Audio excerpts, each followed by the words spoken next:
J'espère que vous allez bien. Je vous retrouve dans cette vidéo pour parler lithothérapie. Je vais vous faire découvrir mon cadeau d'anniversaire que ma petite sœur m'a offert pour mes 30 ans au mois de février. Alors, voici de quoi il s'agit. C'est un coffret sur les cristaux d'énergie. Il y avait 7 pierres pour travailler sur les chakras notamment, mais je les ai retirées du coffret pour les purifier et les recharger, et je les ai mis dans un petit pochon à part. J'ai gardé le coffret uniquement pour la présentation, mais il est vide.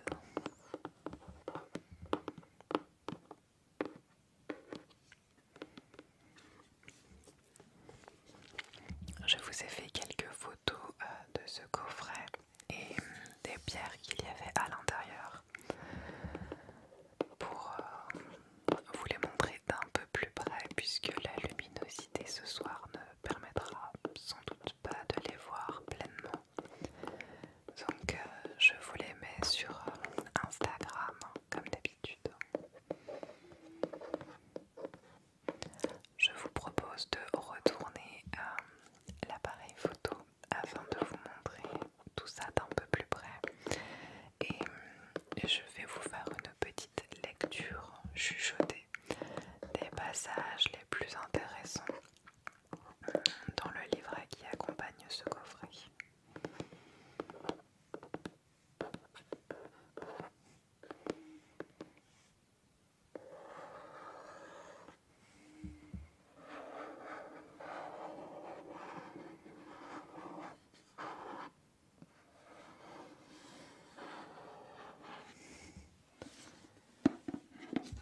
Alors voici le coffret que je vous ai montré juste avant.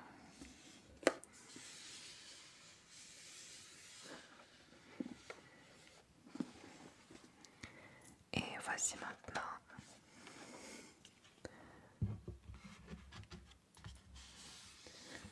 le petit livret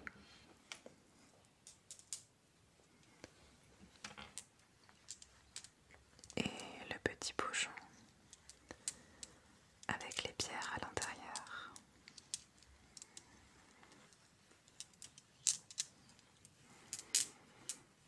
Alors je vais tout de suite en profiter pour vous les montrer.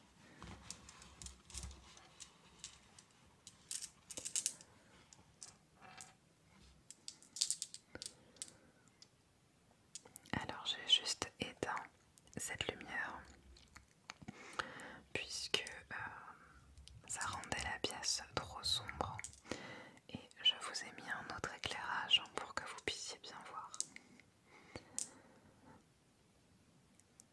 J'espère que ça vous convient comme ça. Donc nous avons 7 pierres. Je pense qu'ils sont là pour travailler sur les 7 chakras.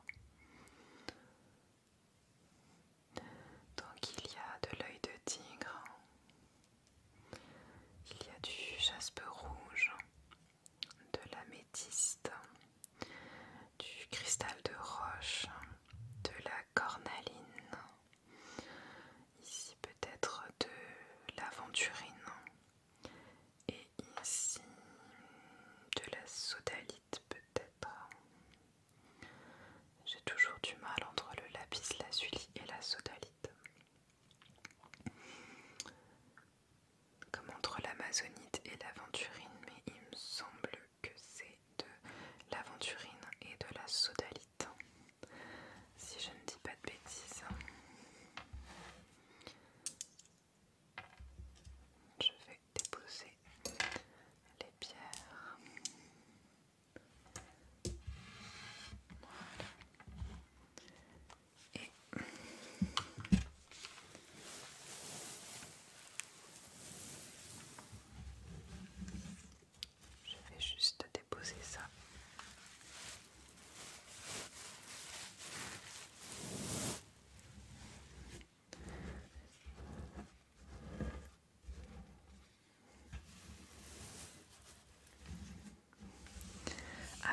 éviter de faire du bruit sur le bois avec mes bracelets. Je fais bouger le blé à l'intérieur. Alors, donc, voyons ce petit livret.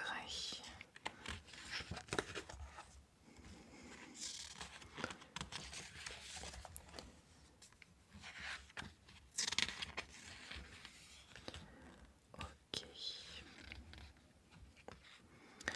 Alors, je vais vous lire à chaque fois un petit passage des endroits les plus intéressants, je pense. Bienvenue. Nous vous proposons, grâce à ce coffret de cristaux, de faire connaissance avec le monde de la lithothérapie. Laissez le livret et les 7 pierres de couleur qui l'accompagnent vous embarquer pour un voyage de découverte. Les cristaux fascinent les hommes depuis la nuit des temps. Utilisés en joaillerie, taillés sous forme d'armes et de boucliers, sertis depuis des siècles dans les couronnes des souverains, ils ont toujours été traités comme des objets précieux. Leur forme, couleur, texture et qualité de réflexion lumineuse les rendent véritablement attrayants. Tout en explorant à l'aide de ce livret ces pierres très spéciales, vous serez séduit par leurs différents attraits.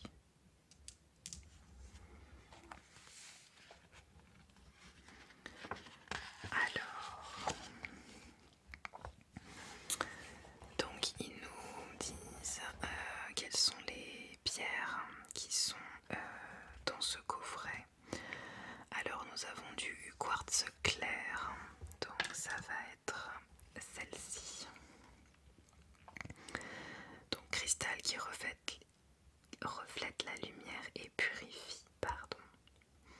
Donc du cristal de roche. Voilà, ensuite nous avons l'améthyste, c'est celle-ci.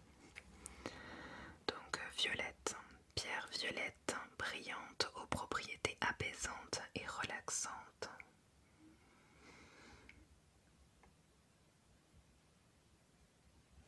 C'est compliqué de voir le violet comme ça. Ensuite nous avons la sodalite, donc c'est bien ça. La sodalite, pierre bleue opaque à l'effet doux et calmant.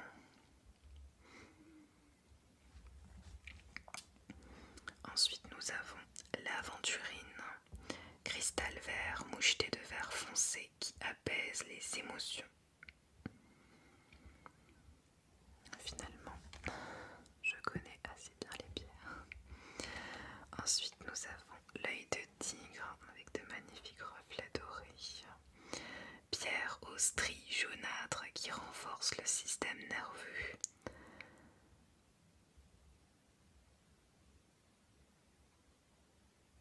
De magnifiques reflets dorés.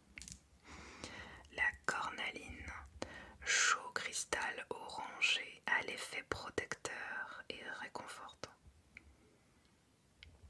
Si vous vous y connaissez en pierre, je pense que vous savez à peu près à quel chakra elles sont reliées. Et pour finir, le jaspe rouge, pierre rouge brique aux propriétés énergisantes qui enracinent.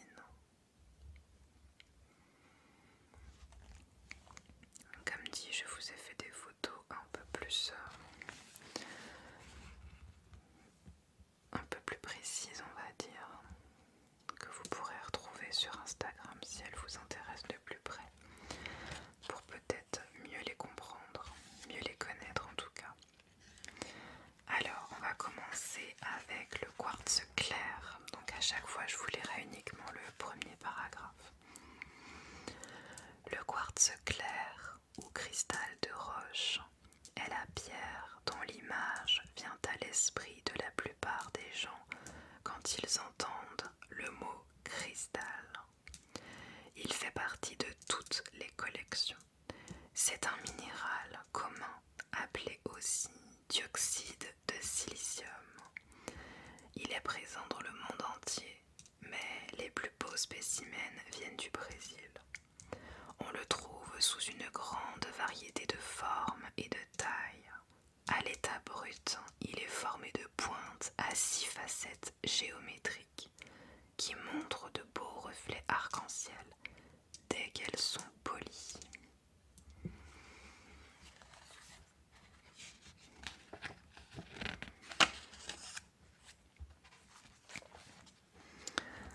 Ensuite, l'améthyste.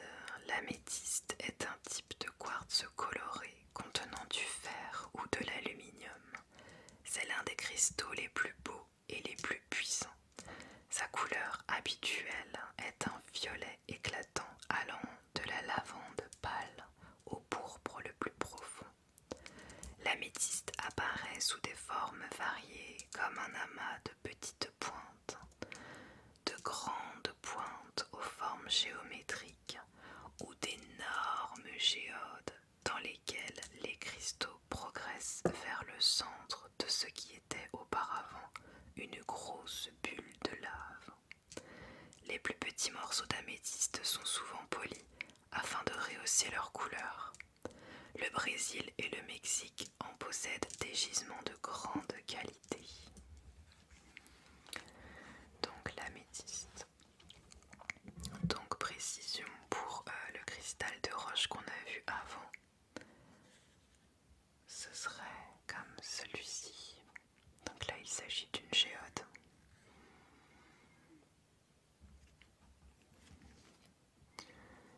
Et pour l'améthyste, comme ceci.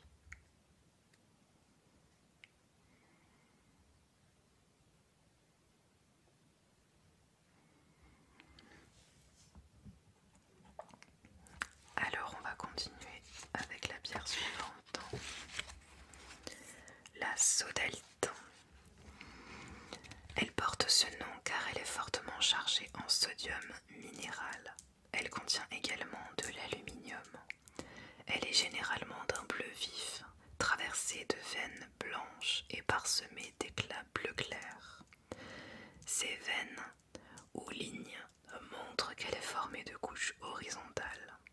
On la classe dans les roches magmatiques car elle est issue d'anciennes coulées de lave qui se sont faufilées à l'intérieur de cavités géologiques.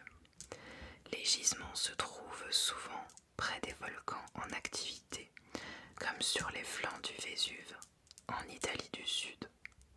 Les Égyptiens l'utilisaient avec le lapis lazuli, bleu également, pour créer un effet stupéfiant dans leurs bijoux en or. C'était aussi pour eux un symbole des cieux. La sodalite polie offre une sensation de fraîcheur soyeuse et de légèreté.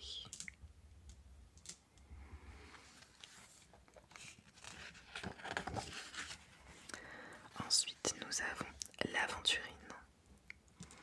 Ce cristal vert tendre est un type de quartz qualifié de microcristallin. Sa structure ressemble à de minuscules granules de sucre serrés les uns contre les autres. L'aventurine contient également des éclats d'un minéral scintillant nommé bauxite,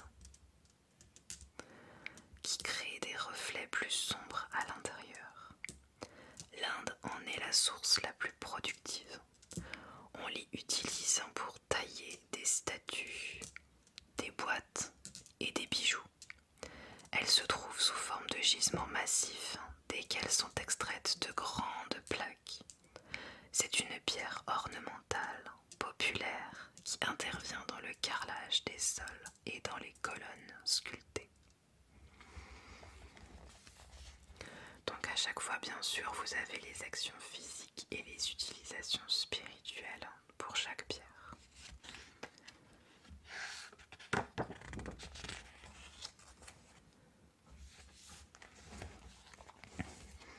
Ensuite, nous avons l'œil de tigre.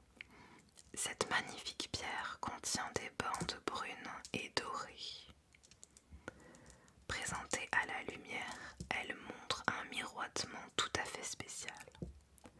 L'œil de tigre est une variété de quartz de formation particulière. Des couches de dioxyde de silicium et d'un minéral réfléchissant nommé grossidolite s'entrelacent pour créer un effet de regard de félin dans la lumière.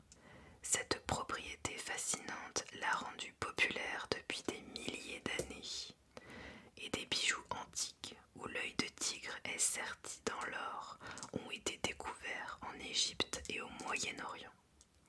On trouve également des pierres de bonne qualité aux États-Unis et en Afrique du Sud.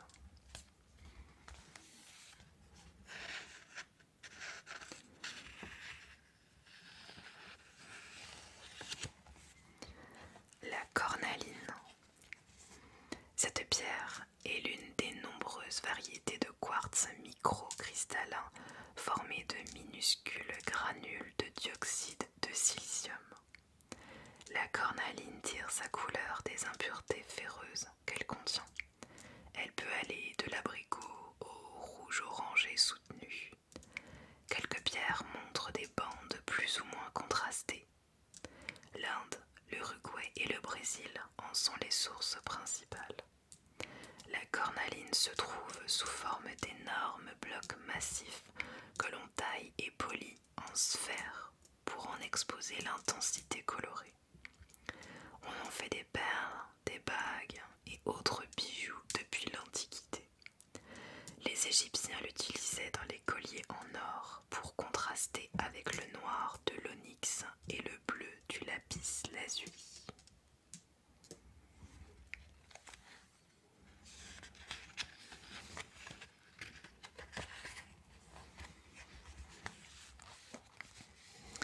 Le jaspe rouge.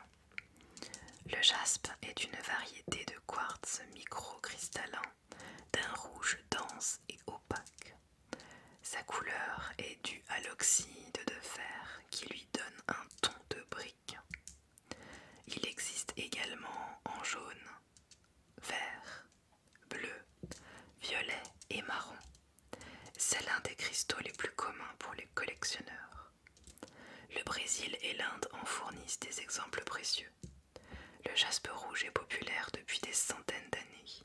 Les Romains l'appréciaient beaucoup et la sculptaient en camée, ces délicats portraits de dieux, déesses et personnages de haut rang. Et en sceau, images en relief que l'on pressait dans la cire pour cacheter les lettres et les documents importants et qui servaient à identifier l'envoyeur.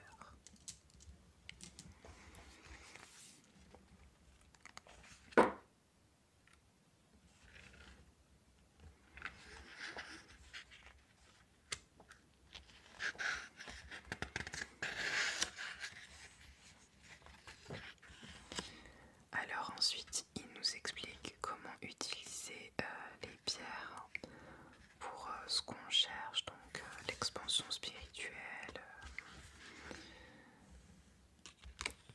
l'ancrage, il me semble que j'ai vu. Il nous explique comment les utiliser, comment les porter. Et je voulais vous lire encore. Donc par rapport au chakra.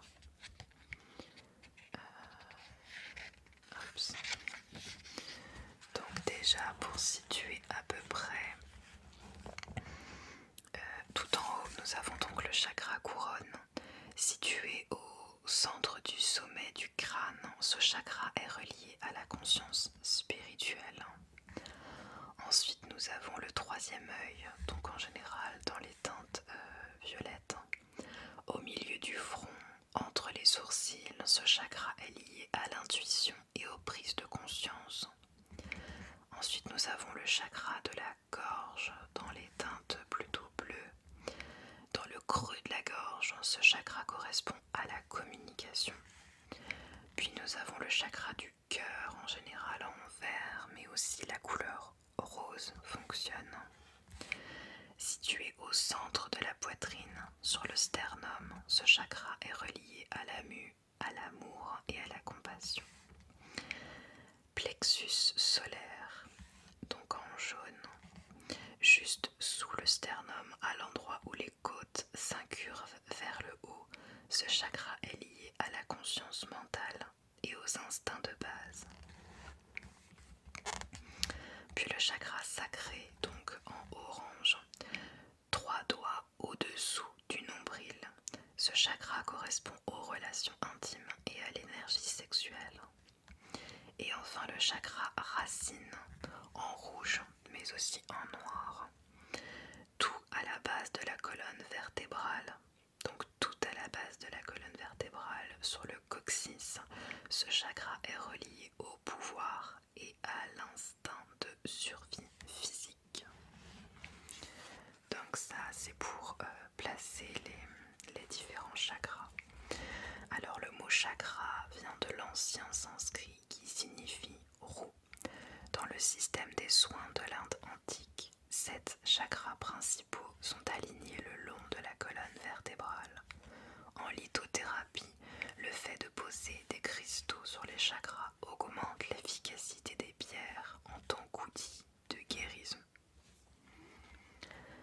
C'est pour ça qu'on a des pierres qui sont associées au niveau des couleurs, donc pour pouvoir travailler sur les chakras.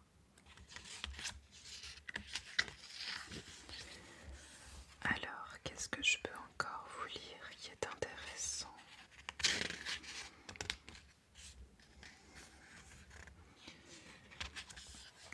Ici, ils nous disent donc comment placer les pierres. Donc, le quartz clair va aller pour le chakra couronne. L'améthyste ira pour le chakra du 3e œil. La sodalite, donc pour le chakra de la gorge.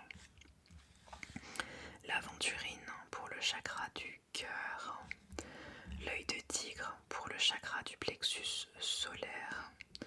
Donc c'est une pierre qui est plutôt brune, mais grâce au reflet doré, c'est ce qui va fonctionner avec la couleur jaune pour ce chakra-là.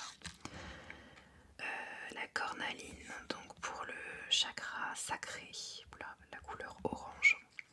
Et le jaspe rouge pour le chakra racine. Le chakra racine. Alors, je vais vous lire à chaque fois le petit paragraphe sur les chakras. Et je pense qu'on terminera par ça. Alors, le chakra racine est situé à la base de la colonne vertébrale, dans le coccyx. Cet important centre d'énergie maintient et accroît la force vitale dont nous avons besoin chaque jour. Il est relié au corps physique et à sa résistance. Son nom traditionnel indien est Muladhara, qui signifie racine ou support central. Imaginez un grand arbre. Il ne pourrait tenir debout sans de fortes racines pour le stabiliser. Après, on aura un paragraphe sur les fonctions principales, les dysfonctionnements du chakra racine et l'aide des cristaux. Le chakra sacré, donc le 2e chakra. Le chakra sacré est situé au niveau du sacrum, un os triangulaire formé par la soudure des 5 dernières vertèbres. À l'avant du corps, il se trouve 3 doigts au-dessous du nombril. Son nom sanskrit est Svadhisthana, c'est-à-dire habitation. Ce chakra est considéré comme le point central de l'énergie créatrice, la force sacrée de la sexualité capable de créer la vie, le dynamisme pour concrétiser les idées dans le plan physique. Ce chakra est d'une teinte chaude, orangée, aux effets positifs sur les émotions.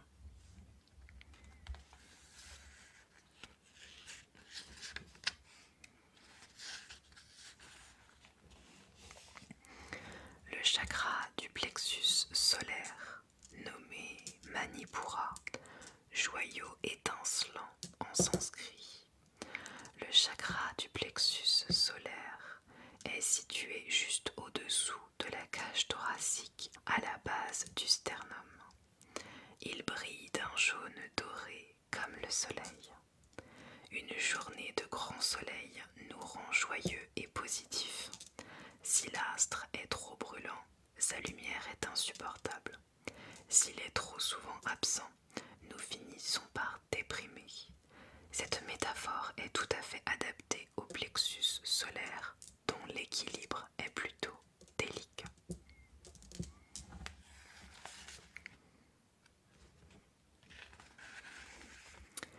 Le chakra du cœur est situé au centre de la poitrine, sur le sternum. Son nom sanskrit est Anahata, qui signifie invaincu.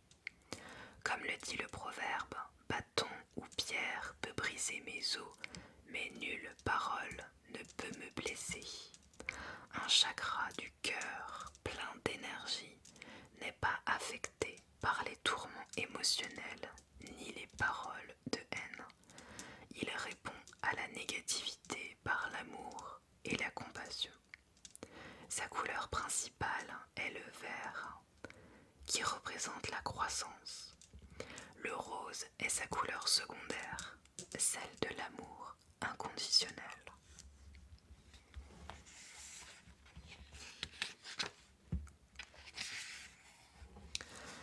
Le chakra de la gorge, Vishuddha, excusez-moi pour la prononciation, nom sanskrit de ce chakra, signifie purification. C'est le premier des chakras du haut qui vibre à une fréquence plus rapide et intense que ceux du bas du corps. Cette zone à l'équilibre délicat, située dans le creux à la base de la gorge, est associée au son, à la voix et à la communication. Sa couleur est d'un bleu éclatant. Le chakra de la gorge influence nos relations avec notre entourage à travers les paroles que nous choisissons d'exprimer.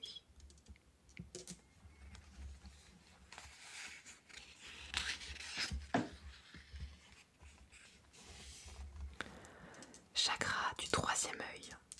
Il porte ce nom parce qu'il se situe entre les sourcils, au milieu du front, et qu'il prend la forme d'un œil sur les statues et les manuscrits de l'Inde antique. Son nom sanskrit est Ajna, c'est-à-dire percevoir. Ce chakra est étroitement associé à la perception qui dépasse les limites de la personnalité et de la vie quotidienne. Il est relié à l'intuition, l'inspiration et l'ouverture de conscience. Sa couleur est l'indigo, ou le violet profond et apaisant.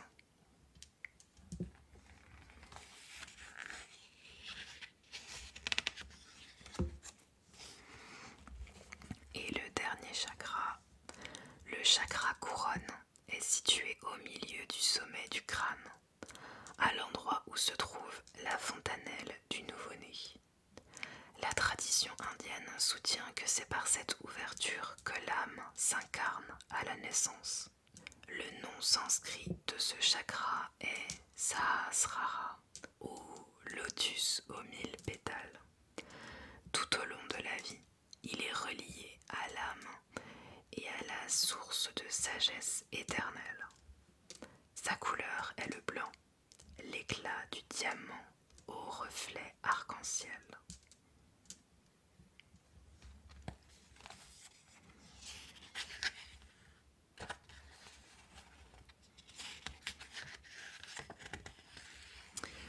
Ensuite, il nous conseille des pierres pour les différents chakras. Alors, pour le chakra racine, on aura le rubis, le quartz fumé. Pour le chakra sacré, on a l'ambre, la calcite orange. Pour le chakra du plexus solaire, on aura le topaze doré et la citrine. Pour le chakra du cœur, on aura le quartz rose et la fluorite verte, ainsi que l'amazonite.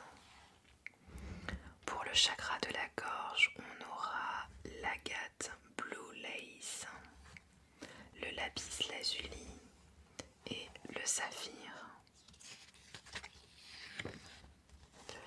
Pour le chakra du troisième œil, on aura la sougilite, la charoïte et le quartz bleu lavande.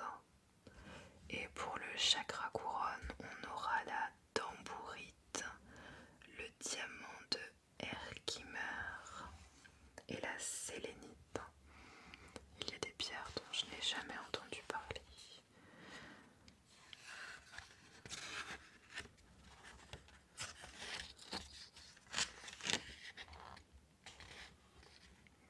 Et après, il nous donne quelques tableaux avec les signes astrologiques et les pierres à utiliser, ou par exemple pour les humeurs et les émotions, ou pour soulager les problèmes physiques. Eh bien, je trouve que c'est un carnet très très complet pour débuter en lithothérapie quand on s'intéresse également au chakra, pour pouvoir associer les pierres au chakra et vouloir débuter sur le sujet, on va dire. Je le trouve plutôt complet et plutôt bien renseigné. Je vois que ma sœur me connaît bien.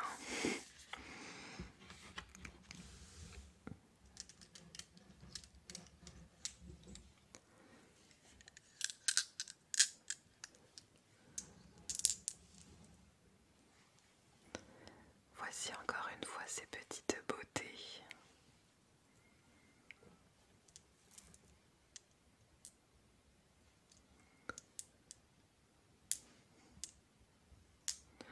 Je trouve ça très sympathique d'avoir plusieurs petites pierres à chaque fois associées au chakra.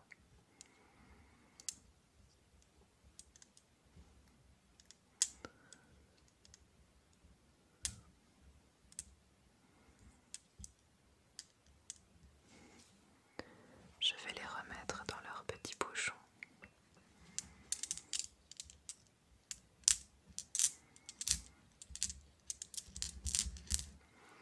J'espère que cette